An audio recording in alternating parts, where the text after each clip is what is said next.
Magandang araw mga kasari-sari. Kamusta kayo? Kamusta ang inyong tindahan, ang inyong negosyo?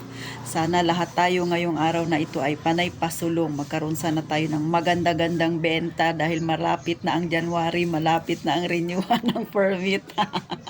Diba? Pero bago ako magsimula sa napakagandang topic na ating pagkukwentuhan ngayon, hayaan nyo na lang yung ingay na maririnig ninyo. Mga kapitbahay ko lang yan. Kasi yung tindahan ko kaharap mga bahay na, sa gilid mga bahay, tapos kalsada, maraming dumadaan na sasakyan. So baka may gustong magtanong ng ganito, Titin, malaki ba ang kita? O maganda ba talaga ang magkaroon ng tindahan? Kaya bang sumuporta ito sa akin? Kasi bala ko nang mag-resign. O, diba? Gustong-gusto mo nang mag-resign. Maayos kaya atitin ang mangyayari kapag ako'y nagtindahan? At sa mga may tindahan na dyan, atitin, bago pa lang ako, lalago kaya ang aking tindahan? O, diba? Ano bang mga dapat kong isaalang-alang? Syempre, una, mga kasari, bago ka magtindahan, kailangan nga, lagi kong sinasabi, nasa puso mo yun, di ba? Sunod, gagawin kong halimbawa sa iyo, kung malaki nga ba o maliit ang kinikita ng tindahan. Ang halimbawa ay ako. Kami dito ay marami ring magkakatabing tindahan, pero ang sa akin, bagamat maliit, pero kahit papano ay puno siya, medyo kompleto na, nakakabili na ako ng paunti-unti. Ang tindahan ko ay, dito ko kinukuha yung kuryente ko, pambayad, nasa 1.7. Dito ko kinukuha ang tubig, ang wifi, nasa 250 a month ang aking tuwing buwan ang aking binabayaran kasi hati-hati kami. Dito ko rin kinukuha ang aking pagkain. Nakakapag-ipon ako ng paunti-unti. Nakakabayad ako ng mga utang ko. May utang din naman kasi ako, pero hindi naman ganun kalaki. At nabibili ko yung bisyo ko. Ano ba yung bisyo na titintin? Yung alahas. Nag-iipon ako ng alahas. So, ganun mga kasari. So, putol tayo doon. So, sa palagay ninyo, yung aking malit na tindahan, nasagot ko ba yung katanungan ninyo? Nasa sa inyo yan. Pero, sa mga wala pang tindahan at gusto na talaga magkaroon ng tindahan, una, isaalang-alang ninyo, ilan na ba kayo dyan sa area na yan na may tindahan? Matao ba talaga yan? Katulad dito sa amin, di ba? Naririnig nyo nga yung kwentuhan nila. Ibig sabihin, maraming tao dito sa amin, magkakatabi-tabi yung bahay. Pangalawa, kahit na marami kayong tindahan, sa palagay mo kikita ka pa kaya? Pero kung kikita ka, syempre huwag kang mag-expect na malaki yung kikitain mo, lalo kung marami kang kakompetensya. Sunod, kung kayo lang naman yan dyan sa area na yan, ilan lang kayong tindahan, good news yan, talagang kikita ka. Pero syempre kailangan alamin mo muna ang kiliti ng yung mamimili. Diba? Alamin mo yung mga kailangan nila para doon ka makapag-decide kung ano yung mga produkto na ibebenta mo na sa tingin mo ay kikita ka. Ganon mga kasari. So kung nakita nyo na kung ano ang pinagdadaanan ko, na lahat ng bayarin ko ay dito ko kinukuha, ibig sabihin kumikita nga ang tindahan ni Ate Tintin, di ba? Pero higit sa lahat mga kasari, dapat magaling din kayong humawak ng inyong negosyo, kasi kung ang pera ninyo ay panay palabas, hindi kayo nagpapasok ng pera pa sa tindahan, malulugi din ang tindahan ninyo, di ba? Ang tindahan ay para rin yung halaman.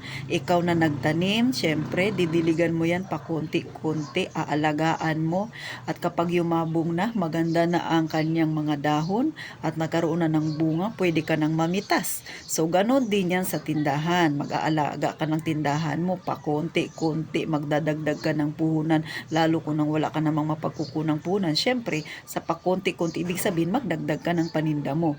Humanap ka ng paninda na maliit ang puhunan pero malaki ang kikitain mo, kung ano pang mga sideline na pwede mong ilagay sa tindahan mo. So ganon yung pag-aalaga ng tindahan. At kapag medyo yumabong na, syempre, ibig sabihin, pwede ka nang mamitas. Handa na ang tindahan mo na pitasan siya ng pakunti-kunti. Pero wag lahat, kasi nga baka magaya kayo sa akin, sa mga ibang vlog ko pa, kung kayo ay subscriber ko na talaga, kung paanong muntik nang lumubog ng tuluyan ang tindahan ko. Kaya, itong mga sinishare ko sa inyo, hindi para takutin kayo, kundi ma-inspired kayo. Yung ginawa ni Ate Tintin na kamalian ay hindi nyo sundan. Huwag nyong susubukan, kasi baka mamaya hindi nyo kayanin kung paano nyo muling ibangon ang inyong tindahan. So, sa pagtitindahan, kailangan talaga mahaba ang pasensya mo. Wag ka basta-bastang yung ay matagal pa ito. Kailan pa kaya ako uunlad? Walang ganun, ha. Sabi nga parang halaman yan, aalagaan mo ng maigi. So ganun po yung pagtitindahan. Pero kapag kayo mabong na, 'di ba sa halaman nga pag once na namunga na ikaw may-ari, pitas ka na lang ng pitas. So, ganun din yan. Pagka maganda na ang itinatakbo ng tindahan mo, mamimitas ka. Pero, huwag laging mamimitas. Dapat matuto ka rin nga magpapasok ng pera sa tindahan mo. Huwag mong lalahatin. Kasi nga, baka mapurdoy. O, di ba? O, ganun mga kasari. Kaya, yan ang magiging tips ni Ate Tintin. Sana maging guide nyo yan, ha? Kung kayo ba ay magre-resign na, ha? Basta pakatandaan, tingnan mo na ang location, ang area. Kung sa tingin nyo, maganda na ang area ninyo, kikita kayo ng malaki, go lang kayo. Huwag kayong matakot na sumubok.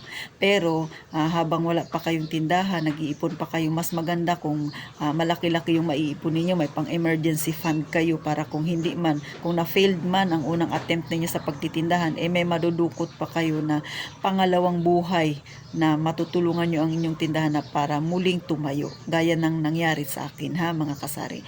So paano mga kasari? Sana na-inspired kayo na titintin, naliwanagan kayo kahit kaunti. Hindi ko man direktang masasabi na malaki ang tinutubo ng tindahan ko o maliit.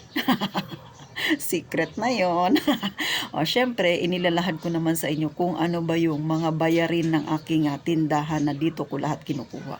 At saka gaya nga ng sinabi ko sa inyo, may ugali akong may bisyo yung alahas. So, kasi sa totoo lang mga kasari, yung bisyo kong alahas, kung iniisip ko kasi na kung doon ko ilalagay lahat sa bangko, binabawasan siya ng tax kahit pa sabihin nating maliit lang. Tapos hindi naman siya kikita, ang 1,000 ko hindi naman kikita ng 10 piso. Samantalang sa GCash ang 1,020 pesos yung aking kita, o di ba? O di pinasok ko sa GCash. At saka syempre yung alahas mas malaki yung investment din kasi yan yung mga alahas kasi tumatagal yung panahon, mas lumalaki yung kanyang value. So nasa sa inyo rin yan kung alahas ang gusto ninyong damihan, o di ba, i-invest o sa bangko. Pero mainam din na meron kayong bangko para in case of emergency. Sa akin naman syempre yung alahas kasi kaysa manghiram ka sa ibang tao, malaki yung tubo, ang alahas nasa 3% lang kapag ikaw ay magsasanla. Tapos hindi pa nakakahiyang bitbitin kasi nakatago lang siya. Ganon mga kasari, di ba? Minsan maglalapit ka sa tao, nakakahiya rin, di ba? Minsan may maririnig kang hindi maganda. So kung may alahas ka, isasanla mo lang, mas gustong gusto yan ng mga pawn shop, di ba? Ganon lang mga kasari. So paano mga kasari? Makikisuyo akong muli. Pa-subscribe naman. Lambing na lang ni Ate Tintin. Sana dumami pa tayo. Makatulong tayo sa mga kagaya nating ang buhay ay nasa mahirap, nasa masa. Sama-sama tayong isang hakbang na naman pasulong mga kasari, ha? At saka maging positibo lang lagi. Gumawa ng paraan para maiangat ng paunti-unti ang ating tindahan, ha? Wala tayo sa payaman-yaman. Gaya ng palagi kong sinasabi, hindi ako mayaman mga kasari. Kagaya nyo rin ako, ha? Isang kahig, isang tuka. Pero syempre may pangarap at may goal tayo sa buhay na gusto rin nating maabot balang araw. Kaya isang hakbang lang pasulong. So mga kasari, maraming salamat sa pagtsatsaga ninyong manood kay Ate Tintin sa nakakuha kayo ng kaunting idea at tips sa mga kasari.